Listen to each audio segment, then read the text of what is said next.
Okay, let me just pull it up. Yeah, yeah.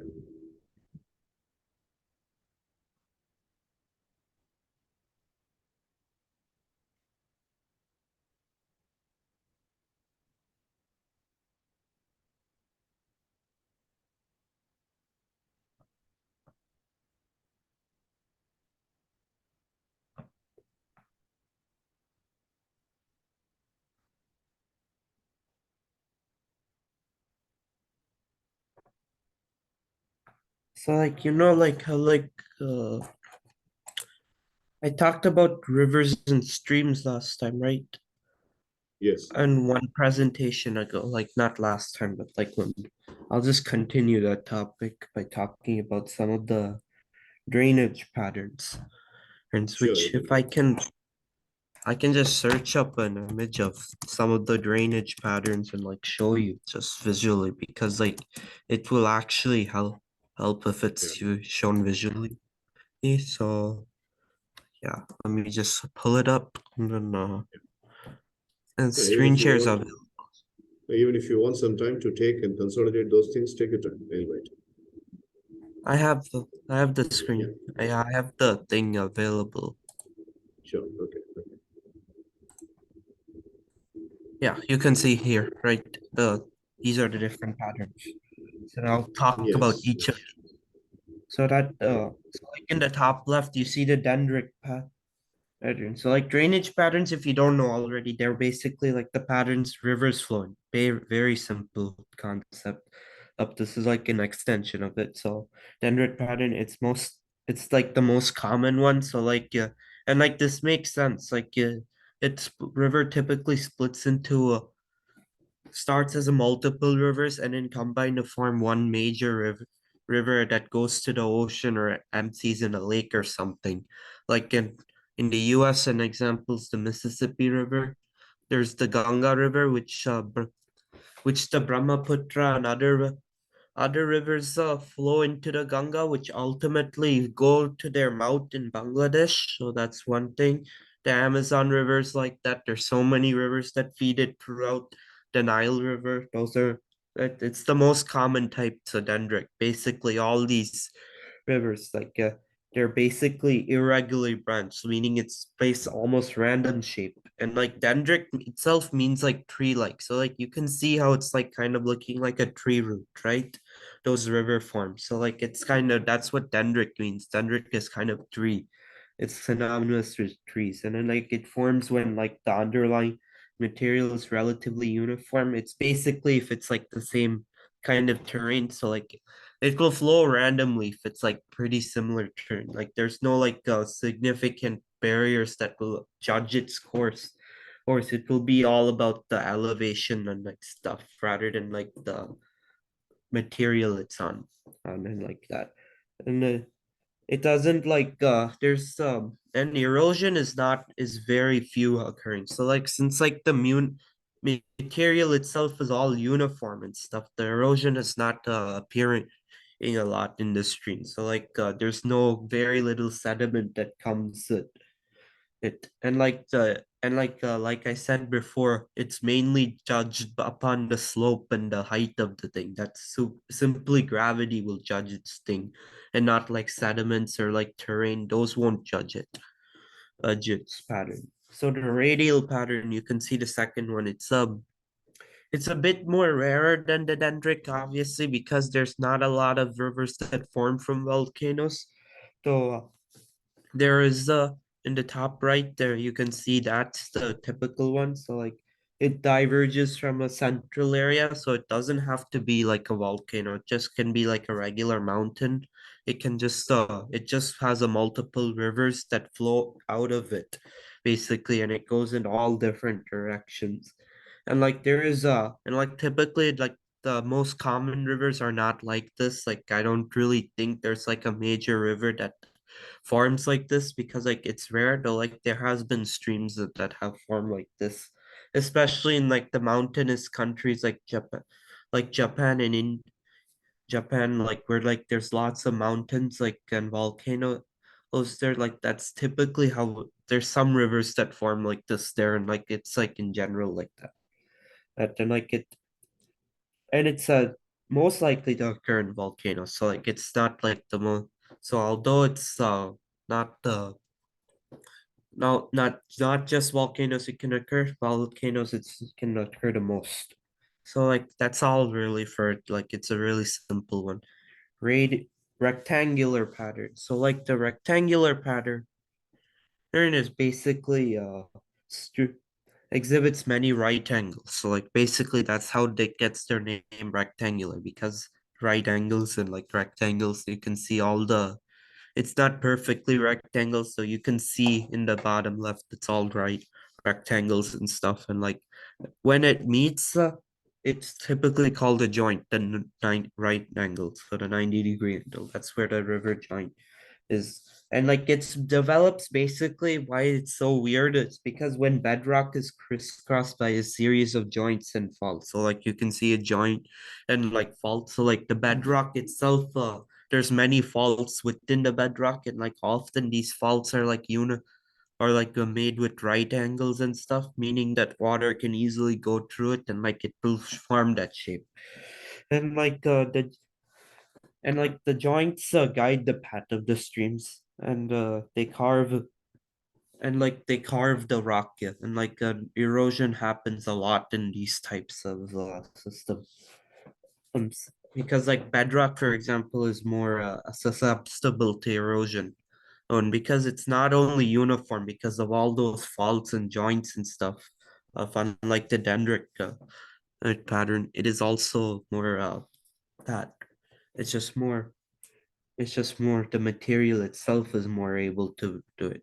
And then and before we get into trellis parallel is pretty straightforward. It's basically parallel streams of water basically. So like there isn't a lot of information about it. And like these are often really rare because like of how that though like if like the conditions are met and like the material whether it's due to sedimentation, erosion, or like whatever the process is, parallel streams like they often go together, and like that's what happens.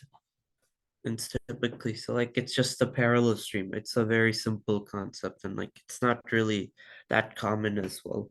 Trellis pattern is a rectangular drainage pattern, so like it's the rectangular pattern. It's a special type of rectangular pattern in which the tributary systems are nearly parallel to one another and have the appearance of a garden trellis. So like in a garden trellis, it kind of like it's like that. So like you have the main source and then like there's like little parts of the river that come diverge out of the main thing and like that's kind of like how like a trellis works like it just basically it's like separates the parts and then like the each individual source or like points where like the water is being formed if you can see it's like basically like its own goes to its own like plant in the garden like that's how a trellis garden works I don't know if I don't know much about a trellis garden as well. Like sort of like that. Resistive ridge, resistant ridge. So like this is the part where it separates this parallelism. It allows for the parallelism. It stops like all these water to form even higher. It starts it starts from the highest point and like yeah, so like it basically separates them and allows for it to be more parallel in its sense. And and so like yeah, and like yeah, there's that, and like you may see a little less 90-degree angles on like rectangular. So like the main rectangular, it's still there. Like you can see where like the main stream and then like secondary streams meet like in the point here. Like I don't know if I can. Yeah, right here and Yeah, here. Those yeah. are where the 90 angles are still there.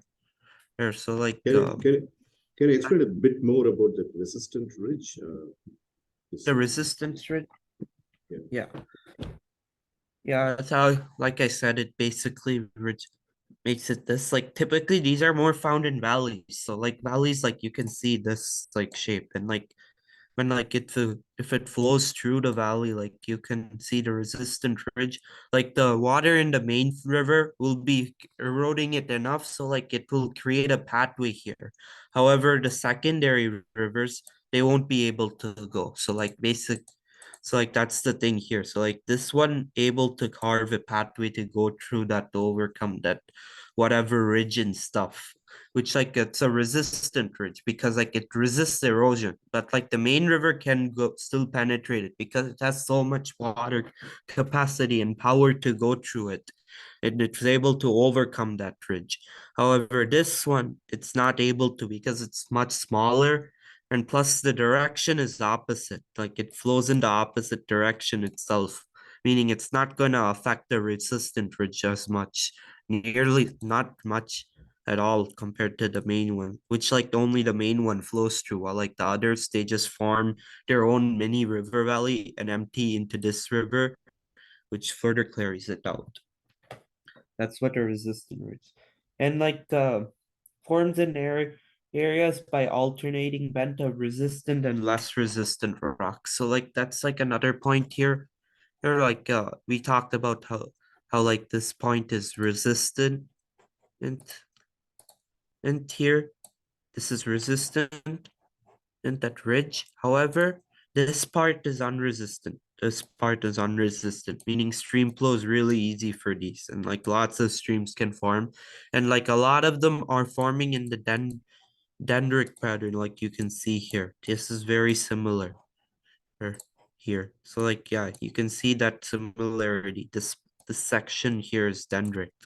However, it's overall rectangular here because of these right angles. They're almost right angles there, and like it's basically separated. That's what kind of is like. It's like it's basically taking the rectangular concept but to an entirely new level. And it's a little bit actually common a little bit in like some of the areas in the US, like the Appalachian Mountains, and which is like basically in the eastern part of the US. It's a very long mountain chain. It runs all the way through the US, and it's very rich in like resources like coal and natural gas, and like it has all these sediments and stuff that for a long time was driving the state's economy in many of these regions. So like that's the thing. And like I've been there before because like I live not too far from those mountains. And then like it's basically separates the from my city from like the eastern coast cities like New York, Philadelphia, Boston, like Washington, DC. Those are all the more like well-known cities in the East Coast. Those basically whenever we drive there, we go through these mountains and like and they're very and it's pretty similar in scale to Western Ghats. I don't know if I don't know if it's like a little bit of a comparison there. So like that's the thing. Yeah, so like yeah, that's one of the things topics. I still have more topics to talk about. And then like now we'll talk about the stream flow. So like stream flow like let's see. Yeah. Laminar flow. There's some concepts here. First of all, laminar flow is water moving in a near straight line parallel to stream channel. So like basically like the stream is going one way, right? The water is flowing exactly in that one way as well. So like it's a little constant. It's a little weird to describe, but like the stream flow basically like it's the stream channel itself. It's basically a carved out area, and like the water is not going anywhere different. So if I can, I'll just show it to you and like it here. Like I'll just show not here, but I'll just show it to you here. So like let's say you have like a stream. Say this is like the direction. Like water, it could move in any direction, like this way, this way. It's theoretically not limited to anything here. However, in laminar flow, it goes in the same direction as this part. So like you get the concept a bit more now. Oh, or like do I need to explain it more? Oh, sorry. Yeah, this is fine. This is fine. I'm able to understand. Oh, Uh, oh, okay. I don't know because like this was This is a little weird as well. So turbulent flow, oh, it's water moves in an erratic fashion characterized by a series of horizontal and vertical swirling motions. So like this is it's more of a very because like there may be sediment accumulating here and like so it goes this way to water and then like there may be sediment here maybe it will go this way. That's turbulent flow and like it feels turbulent because like turbulent means like a little crazy and stuff, so like it goes all it zigzags and like goes through and like some areas will be fast, some areas will be slow. It will have rocks in the middle which can affect it. It's all these factors are there to do it. So like that's the thing there. And then like the flow velocity itself.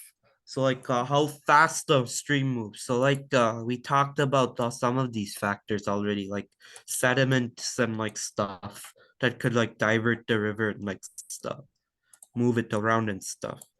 So like there's four major factors here. Gradients is the first one. And like this is the pretty simplest one. Gradient is another word for like slope of the land. Basically, the higher the slope, like the more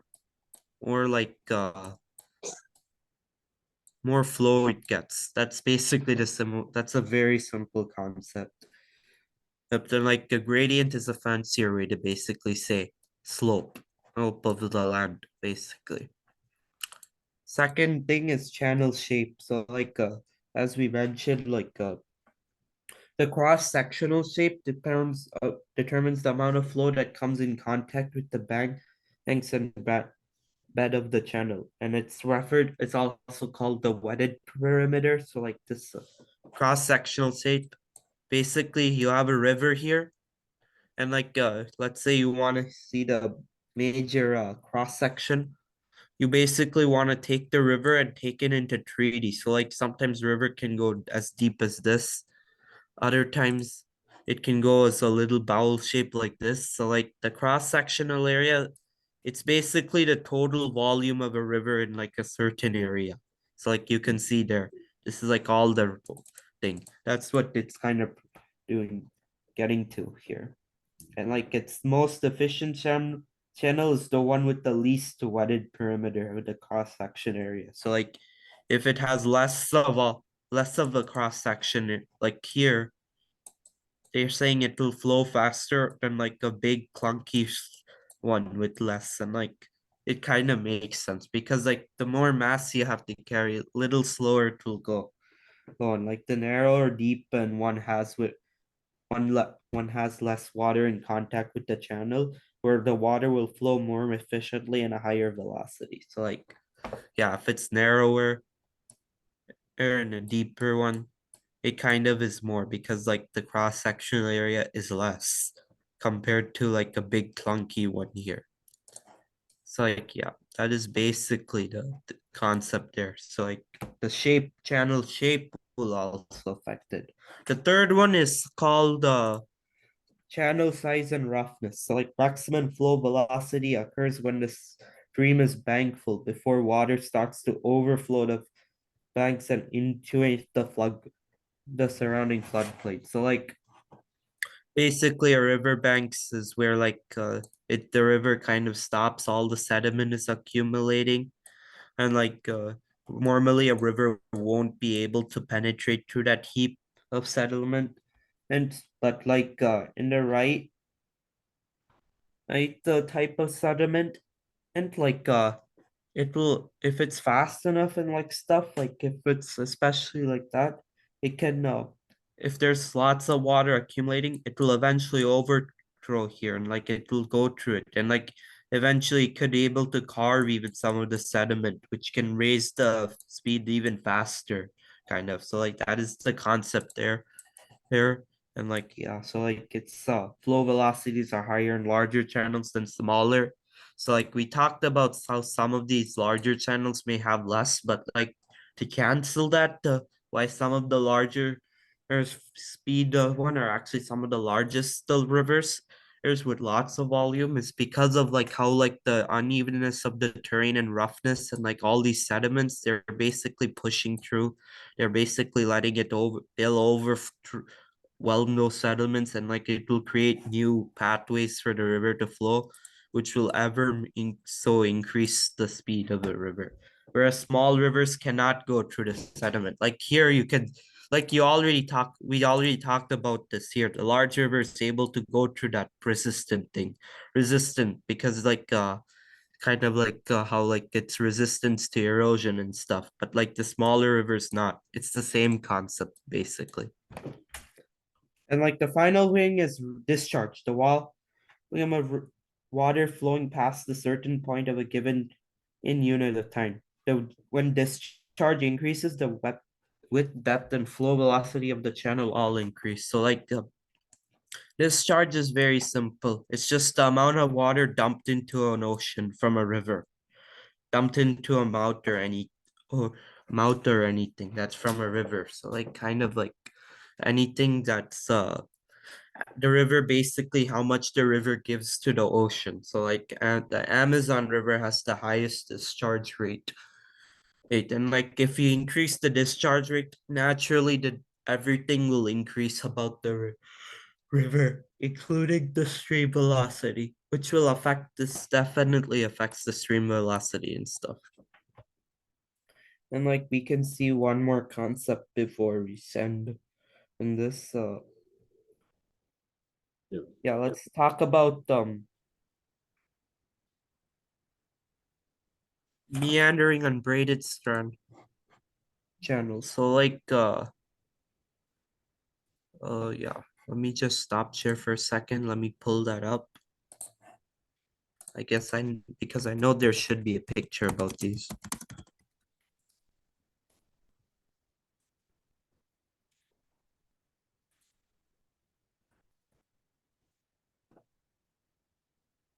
Is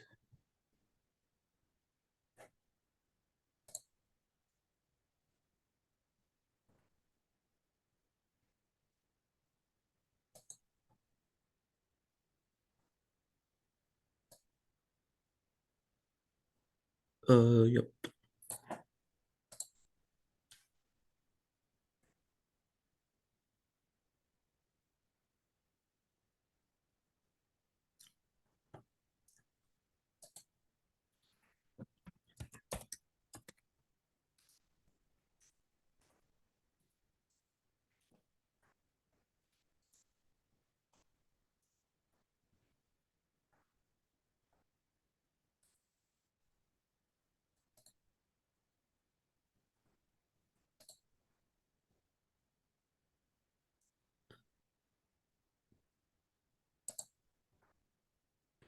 Yep, I found them.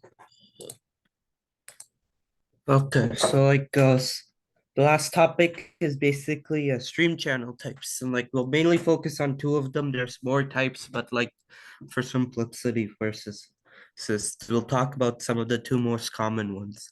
So before we talk about these two, there is a third one which really doesn't need explaining because the third one is just called straight streams, which basically it goes in a straight line without any disturbance or anything. That's what a straight stream is. It's a simple concept up there, and like it doesn't have really a lot of properties, not a lot of erosion happens in them. It's basically a straight stream that follows its course in a relatively straight line. So meandering channels, also and braided channels, those are the two main things. So like you can see meander, you can see how it's like flowing weirdly and like stuff. That's like the more common river. There, like it's still a very extreme shape, though it's like it shows like how like the river typically changes paths and stuff. And like streams that transport a lot of their load in like suspension generally moves in the sweeping belts called meander. Basically, all these sediments here. So like the sediments that the river takes, it will initially be a little bit more of a straight line, the river path, like the general. However, these sediments will build up here. So like here, the sediment will build up because of the river flow. And like it will build up here and then like eventually the river will shift towards the left, and then like it'll carry some more sediments from this part of the river, which will end up going here, and it will go, and like in the end this will go a little more towards the right, and like it's like that. That sediment will basically be deposited and adjust the stream flow and to make it more extreme.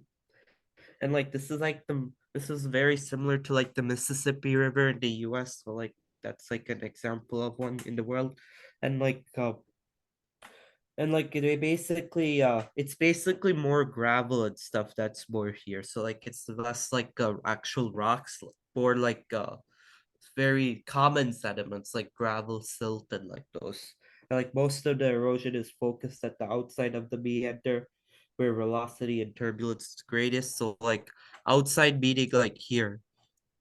So like outside of like here, this point, like it's outside the river. So like it's not in the center part, but it's in this part of the river, this part of the river, where like it's reaching its peak, kind of the meander. Like this is where like the highest velocity is, and thus the erosion will like get most affected in these areas.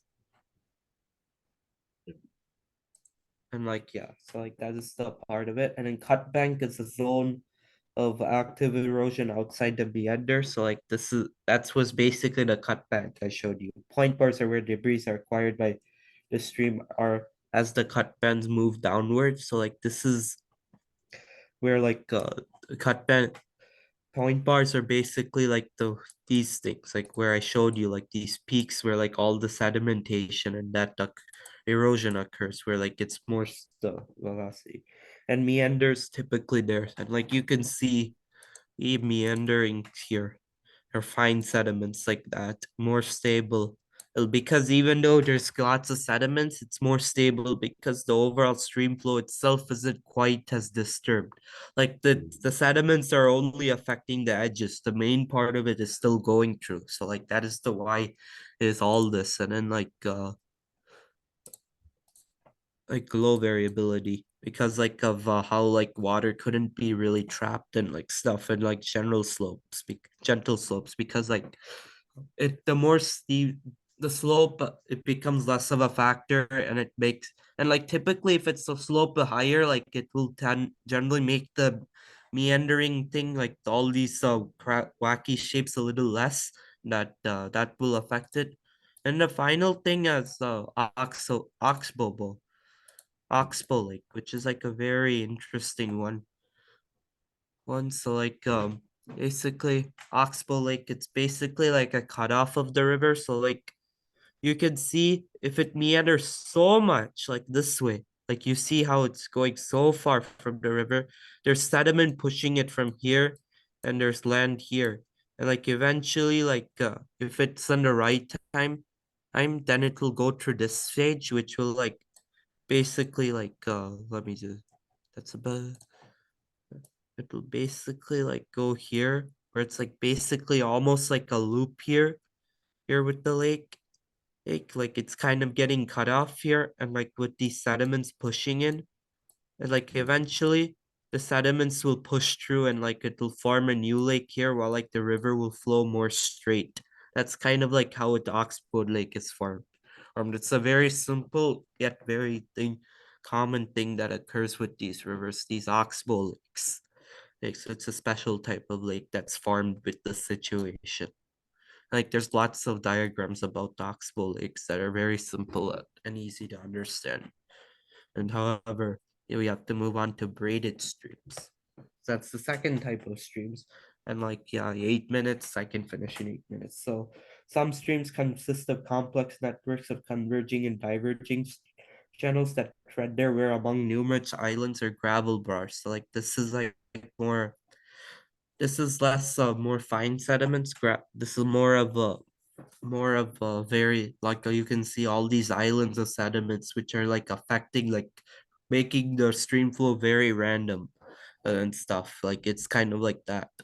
Then like it's split into individual channels. Like there's so many of those, and like there's lots of coarse material, and like it's high discharge rate because like how like water can get trapped in all of these things. So sometimes if it's a good rainy season, will penetrate through it.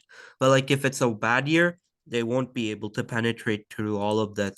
It's and like it will beat that. And like there's more bed load and like there's lots of there's steep there's steeper slopes typically because of like how like they're carrying sediments. And it's because of that. And like there's lots of things like and like braided like it's like that kind of and like there's lots of braids and stuff that goes through it. That's like how braided got its name. So like and like there's typically a combination of these two in most rivers like here. However, there's also significant numbers of both of these. So like that is kind of like the difference between them. And like the final topic basically about these river topics is like how can I pull it up? Pause share.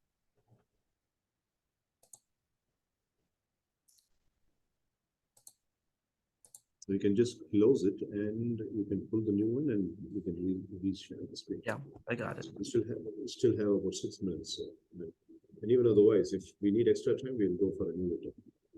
Yeah, okay. And like this is not gonna take long. This stream on this is very simple. Yeah. Sinuosity, basically how far of me thing meanders. So like you can see sinuosity, like degree of sinuosity, you can see straight lines is very that.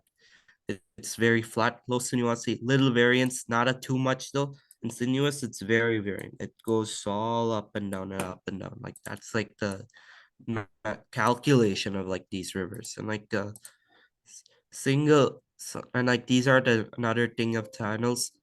Else, there's other stuff here like also like there's like lots of types here. Like I talked about braided. Wandering is basically more single. These are easier to understand. Wandering basically goes in multiple directions. Single is basically just a single channel. Anthemosmorphing is basically braided, but to another level with more rocks and anthropomorphic rocks. Discontinuous means the river stops and then continues. It's a very rare type. And sinuosity at regular, irregular, tortuous. Those are the three types. So like regular is equal sinuosity. So like it's an equal amount. Oops. Hmm. It's there. And then like irregular is more wacky shape, like all these. And it's torturous is like all weird and like that. It's like yes. Like you can understand that. It's basically Yeah. with a sine wave like that. And like yeah. And like a meandering typically fall is found here and like in the sinuous sentence and then like low and braided can be appearing in all three of these. That's the difference. So like braided, there's so many paths a river can flow through. So like that's why it's in all three. And like that's basically it for this presentation.